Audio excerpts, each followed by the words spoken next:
Hello, everyone, and welcome to the Intelligent Community, the podcast of the Intelligent Community Forum. I'm Lou Zaccarella, one of the founders of the forum. Today, we continue our new series, Policing the Intelligent Community. This episode is brought to you by the ICF organizations in Canada and Taiwan, our national affiliates representing dozens of cities who follow the ICF method and program. Today, we're going to go to one of those countries, and we're going to go to Western Canada and one of their largest cities for our discussion. Surrey is a city in the province of British Columbia, located south of the Fraser River. It is a member municipality of the Metro Vancouver Region District with a population of over 500,000 people. Surrey is the province's second largest city. It's a very diverse city. Of note, Surrey has more Sikhs than any other Canadian community. Surrey also had a reputation for violent crime. The Surrey 6 murders in 2007 were rather infamous in Canada, and they involved gang shootings. But Surrey has gone down quite a different path from those days. In fact, it was named one of the world's 7 most intelligent communities in 2015 and again in 2016. At the time of my visit there, I wanted to know how a place with crime and drug problems from the past had begun to move away from that image and that reality. Well, much has transpired since my time there in 2016. Surrey has decided to implement its own municipal police force, transitioning from the Royal Canadian Mounted Police Service. Now, this will be a first in a Canadian city of this size, and we'll talk about that a little bit more today. Now, as you can imagine, standing up a new police force from scratch is difficult, but it's also a once-in-a-lifetime opportunity for my guests who are playing a major role in this. Sean Simpson is the Director of Information Technology and a member of Surrey's senior management team, where his 20-year portfolio includes a range of key tasks related now to digital transformation. Terry Waterhouse is the General Manager of this policing transition. Terry is responsible for all aspects of the transition of policing services to an independent municipal police service. So it's an enormous challenge.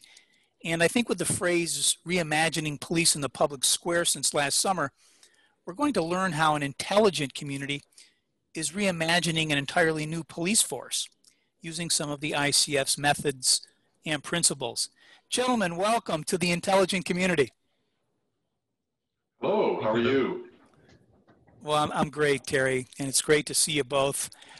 Again, it's been a while, but boy, you guys have really had a challenge put in front of you. As I mentioned, Surrey is making a significant and historic transition in its policing structure. Now, for those of us who may not be Canadian, and we have a lot of listeners from outside the country, first of all, tell us why Surrey is heading this way and why it is a somewhat unprecedented direction. Thanks, Lou, and great to see you again. It's been a few years since you came and visited us. I remember that visit well, and actually that visit was during my early years in Surrey, and it was really my introduction to the whole intelligent communities idea and tools and whatnot. And so I really appreciate that opportunity and great to chat with you again. So thank you for that. If I could, it might help our listeners to talk a little bit about the Canadian policing landscape, as it is a little bit unique from most other countries. And so if you think of Canada, and policing, you have to think of it as 3 levels of government, each of which have different roles and which create different options for how policing gets delivered in various municipalities.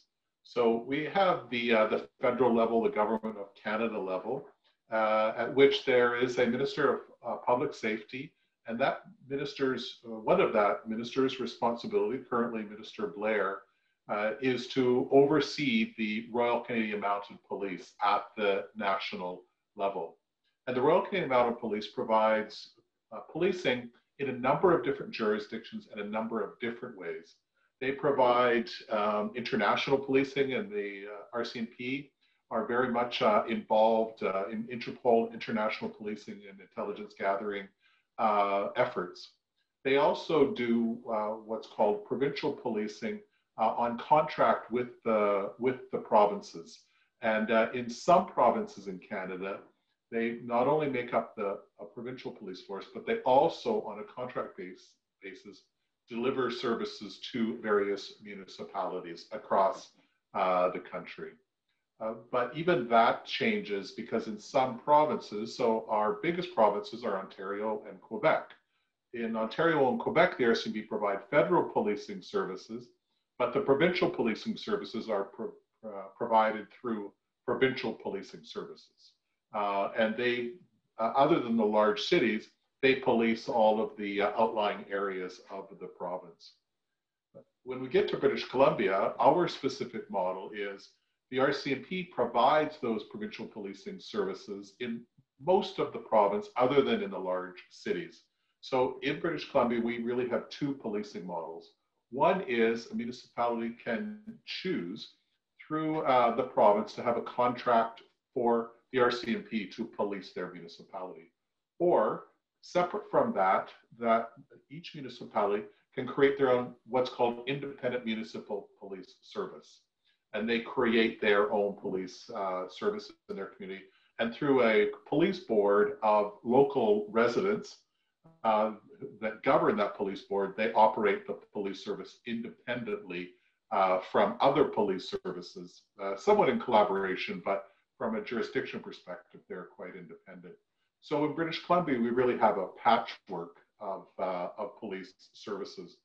There are now 13 municipalities which have independent municipal police services, and the rest of the province is policed on a contractual basis by the RCMP in those different communities. Most large cities across Canada have their own independent municipal police service. Surrey was the largest and remains the largest city who has used the RCMP contract policing model. All other large cities, due to partly because of their history, but also because of the dynamic nature of cities, the dynamic nature of crime in big cities, all other big cities have chosen over the years to go with their own municipal or city police service, largely because it gives them more local governance and accountability and structure over that policing organization rather than through a contract model. And so, as you said in your opening, for many years, Surrey has been challenged with some issues related to crime and public safety. And there has been a fair amount of coverage on that over the years. And over the last, in the last election, there were, this was a big issue, as it has been for many years. And when the new council came in, they decided that due to, and they had campaigned on this, due to those issues that they faced for so long and a desire from the new council to move to that local municipal police service, to have a policing model more like what other big cities have, with that kind of local governance, that local accountability, that local citizenry overseeing, ensuring that the community issues are brought forward by community members who are part of that police board, again, with that local governance, that local accountability, and that goal of increased local responsiveness as a result. Right. Is really what the current council decided that they would move to this municipal police model going down and going into the future. Got it. Well, thank you for that explanation. So Surrey is really catching up to some extent. I mean, it's doing now what other cities have done. So you've got some best practices to look at, presumably, which I suppose is a good thing. And Terry, just briefly, when the council has made this decision, there's no going back though, right? I mean, this is something that you envision being part of the way Surrey is policed for decades to come. Yes, I think there's a lot of work going on right now. So just to give you a sense of the timeline of where we're at, in the summer, the province, who has responsibility for appointing police boards, did appoint a police board. So we have a local Surrey Police Board fully operational since last summer. That's 8 members of our community, chaired by the mayor of our city. They have been fully operational. It's their responsibility to establish the Surrey Police Service, and that happened in the fall. And they have hired out their executive team. So that executive team is in place now. So the board is operating. The service is building out with that team, and we'll soon be starting a recruiting campaign. And we're working with the other levels of government, both the province and the government of Canada, because all three levels of government have a role to play. So we're really putting all the sort of the pieces in place now for the full operation of the Surrey Police Service in collaboration with the RCMP and with the federal government and with the provincial government. Right. So a lot has been accomplished, and we see, moving forward at this point, and it will continue to roll out over the next little while. But that is the path we're on now. Very good. And obviously, it just doesn't happen overnight. So Sean, I mean, as Terry describes it, you really are building a police force from scratch, which is a massive undertaking, I would think, especially now when we have homelessness and mental health issues exploding around our cities and our communities. And of course, not to mention a global pandemic still rolling through. But we may have an advantage, or you may have an advantage, in that we've got technology that we may not have had when some of these other cities went down that path. And technology must play a role. I assume you would agree. Can you tell me how that would work? Because as I understand it, IT in this case is going to be sort of core to the strategic proposition and is going to be spread across the whole endeavor. Yeah, thank you, Lou. Yeah, like you've said, it really is a once-in-a-lifetime opportunity for us to design and build something from the ground up. We've been given this opportunity to rethink how technology can be used to support modern policing and community needs. So what we're technically working towards has never really been done to this scale in Canada. While there might be some best practices, and we've called other agencies from around the world, this is a very exciting opportunity. We have a comprehensive plan in place to deliver on all these capabilities. But like you said, while this opportunity might be new, it's well within my team's wheelhouse. My team is uniquely experienced. We previously have built a brand new data center. So we've done that kind of activity before. With hundreds of services from scratch. We decided to build something new and then seamlessly move our city hall a number of years ago with no disruption of service. That's the context of when we transitioned to something. I remember when you did that. That was about 5 or 6 years ago, as I recall. Yeah, maybe 7, I think, actually. We are an innovative team. We have not only done that, but we have successfully transitioned many of our services to cloud over the last couple of years, which, as you said, during the pandemic, this enabled us to seamlessly provide staff with work from home capabilities overnight. So while a lot of organizations were scrambling, to be honest, there was no lift for us. We've adopted many cloud services, whereas many cities and organizations are still scrambling. And so I would say in a few areas, we are certainly regarded as leaders in providing modern services. Now, as it relates to policing, there are many different streams of work, and IT is only one in this policing transition.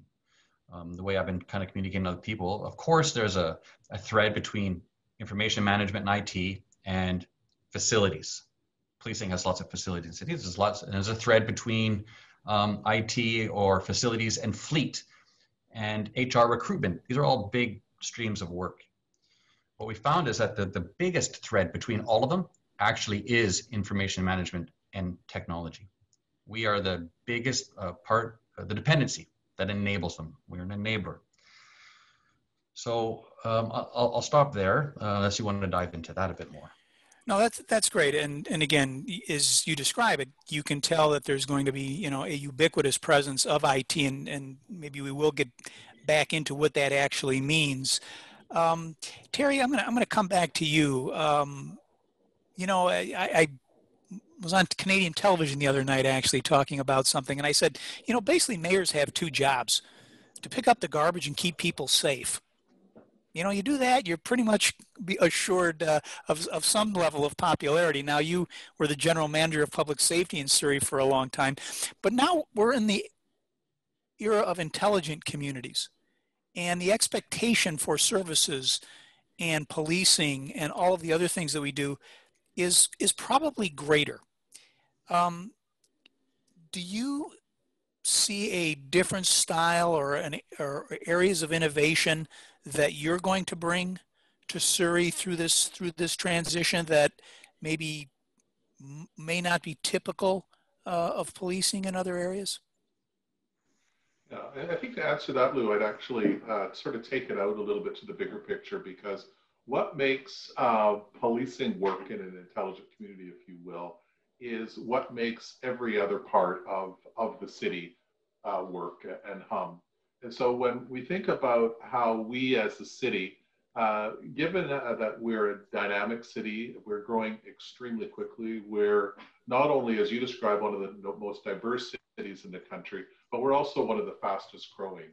We went in a very short period of time from being largely a suburban community and a bedroom community with a large rural part of our city. We certainly still have that identity, if you will, and that characteristic in some ways, but we really are not that anymore. We are now British Columbia's second largest city, growing quickly. We probably will surpass Vancouver in the not too distant future. We have a vibrant downtown core that not all that long ago really did not exist.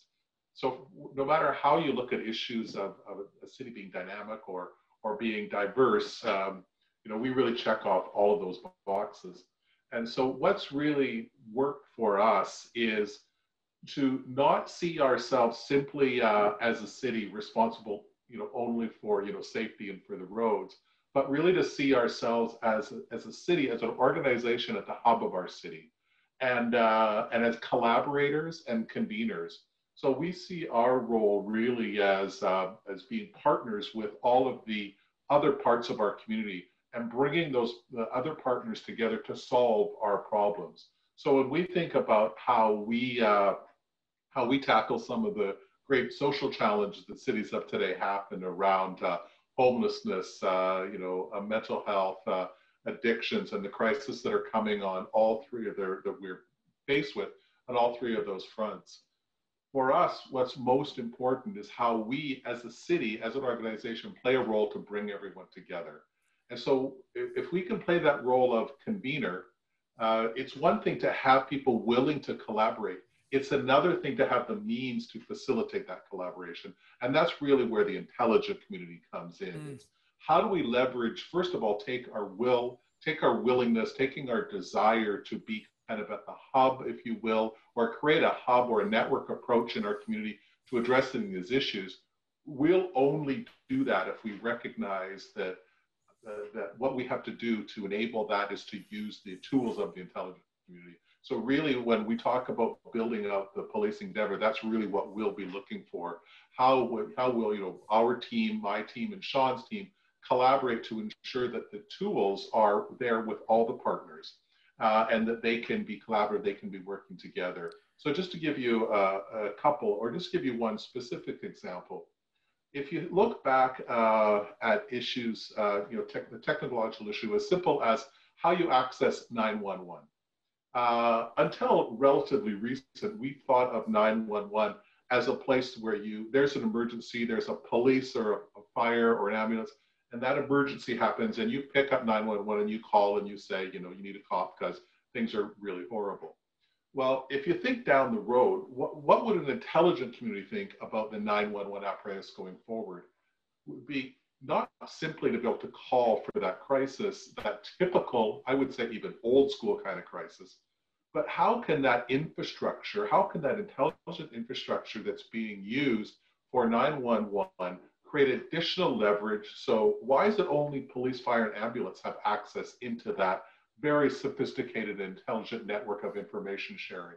Why are there not equal mechanisms? And in some communities, they've started to develop these where that infrastructure can be used to facilitate communication, data, information sharing with a broader array of partners who are addressing the new public safety landscape, which is not just about there was a physical crime or an old school kind of crime of violence, but where there was a crisis in the community, that actually stems not because individual A is a criminal, but because that individual or a group of individuals are in crisis around the mental health issue, and they need immediate support. They don't necessarily need police support. Perhaps they need mental health support.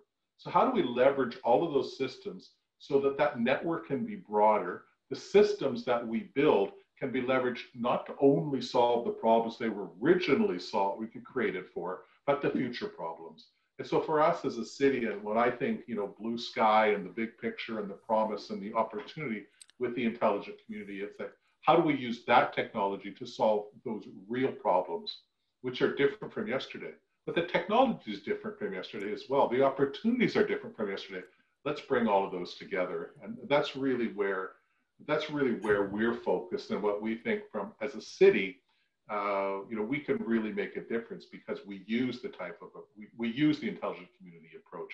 We've used it in the past. We leverage it to solve other problems, and we'll continue to leverage it. And we're going to use it even more to solve the kind of problems that we're talking about here. Old school crime, but no new world social challenges that are getting more and more pressing as we go forward. Let's solve those problems. Let's use the innovative world to help us do that. Yeah, I like that very much, Terry. You've really described, as well as it can be described, how you go from smart to intelligent in a community. Right. That's exactly what we're talking about. And yet, Sean, it falls on your desk to accomplish this stuff, because it does put, it seems to me, more pressure on the system, on the IT part of this equation. And I think earlier when you were talking about doing it at scale, is this what you were referring to? What Terry just described? Yeah, absolutely. And, many of the outcomes we are seeking rely on an innovative approach and designing for the future, including for us, including the advancement of the connected officer, which will enable officers to have access to real-time information they require, whether they're in the office, the vehicle, or in the field. And drawing upon the example that Terry just eloquently described, being able to call, that's old thinking. Right now, we are working, my team and others across Canada, to put in the next generation 911, which it's happening in other jurisdictions, of course, which adds text and video capabilities. So we are already designing this in to support that. But how does that relate to officers and public first responders in the field, being able to access information in real time now that this real-time text and video is coming in? So we have to envision what is the possible, the art of the possible, and what's the path to get from current phones to that. So right. Like I said earlier, we are working with other municipal agencies. That's why this is a very exciting time. If you ask another agency how they currently do things, they're going to say this is what I do. But nobody would continue to do many of the things that they currently do. If they were given a clean slate, they would say, oh, look at the city of Calgary, they're doing some innovative things. New York, London, those are big examples where they're doing big vision steps to get them towards that vision. So we're picking some of these best examples around the world. Mm-hmm. And, in terms of timing, and this is, either one of you can pick this up, how long will it actually take to sort of accomplish both the visioning of it, some of the things you were talking about earlier, Terry, the intelligent community things, and then Sean, to build the necessary digital overlay and the connectivity among the groups to make it happen? How is that going, and how long will that take before you are both comfortable saying, or telling your council, the transition now has been made? Yeah, that's a great question. And of course, the new chief would like to know how long. And we, of course, want to know, well, what do you need and when do you need it? It can't all happen at once. So this is a transition from one police service to another.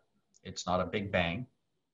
So we are still working out exactly what do they need at the certain time periods. So it is a phased approach for us in terms of program delivery and supporting. You start with the data center and we start layering on the applications and services on top.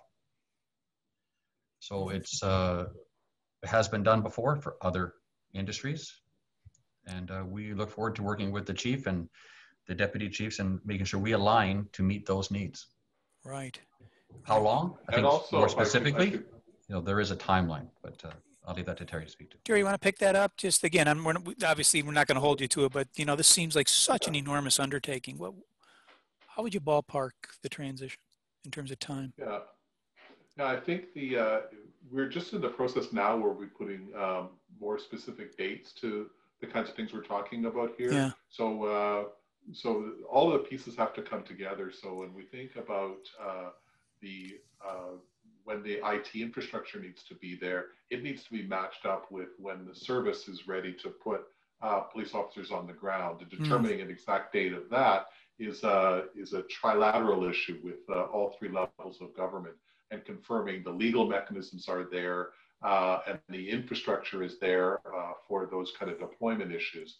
And so we'll be working to ensure when the men and women will be on the street, then the infrastructure will be there to support them.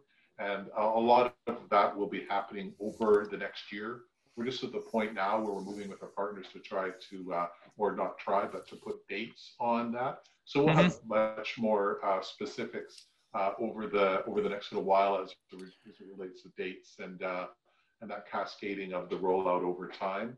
But there's a lot of interdependencies matching up what deployment happens, and you know what, one can't get ahead of the other. No, exactly. As Sean says, the interdependencies here with the IT infrastructure are huge, and it's making sure. One of the challenges, Sean could talk to this more. One of the challenges in that IT world is making sure that decisions that are made on issues like deployment and the equipment, the kind of applications they need to be on the ground, are really teed up with the building out of that infrastructure and lining those things up. And that's really the most complicated aspect of it, because in isolation, issues of deployment can be relatively straightforward, and there's kind of a domino falling, and you take a series of steps, and certainly that's happening.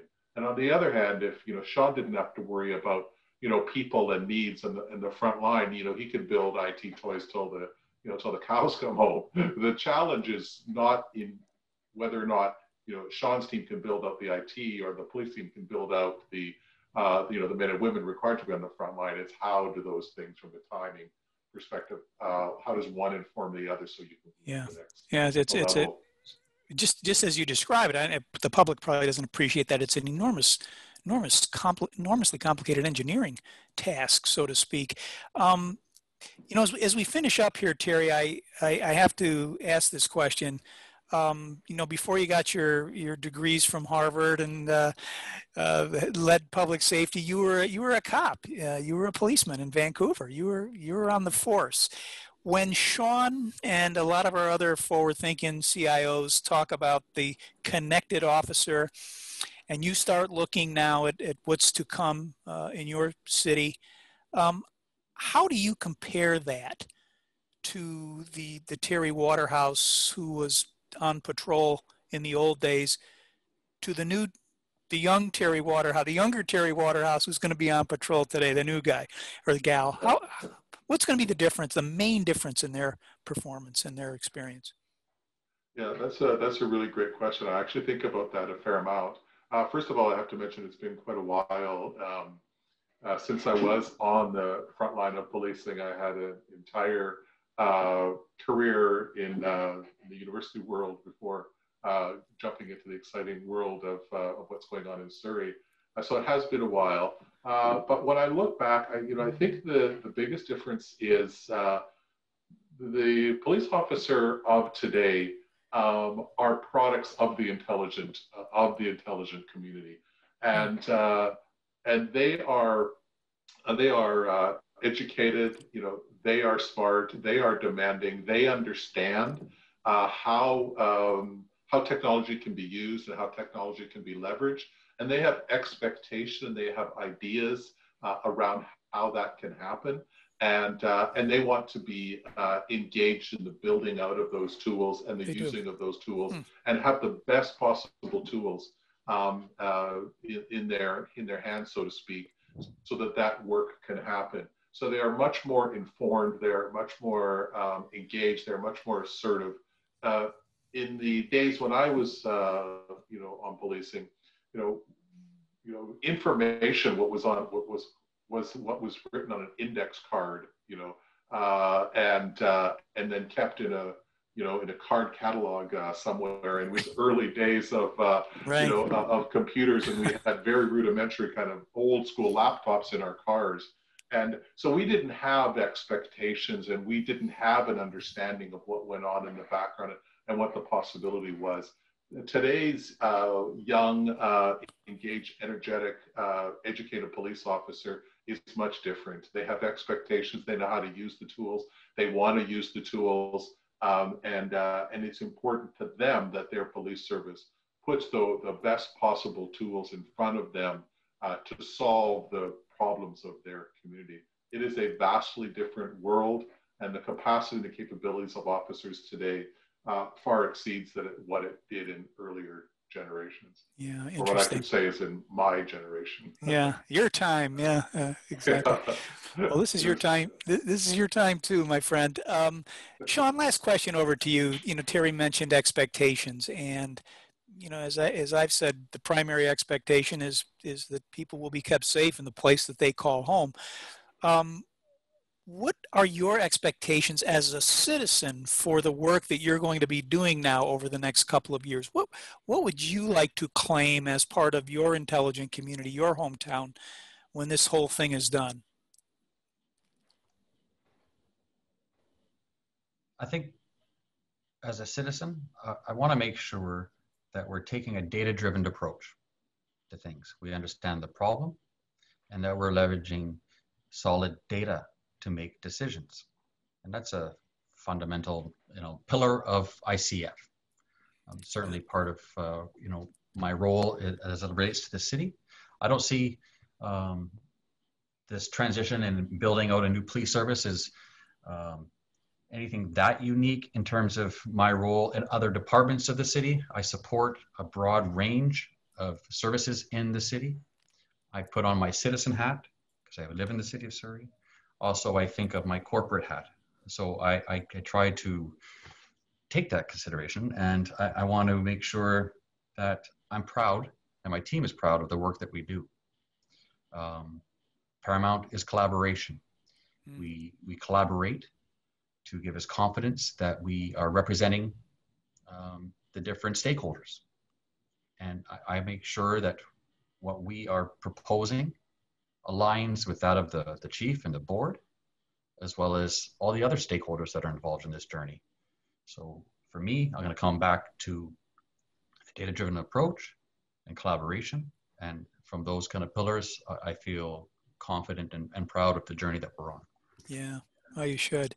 Well, listen, guys, we're out of time. I honestly have said this before. I have never had a bad conversation in Surrey.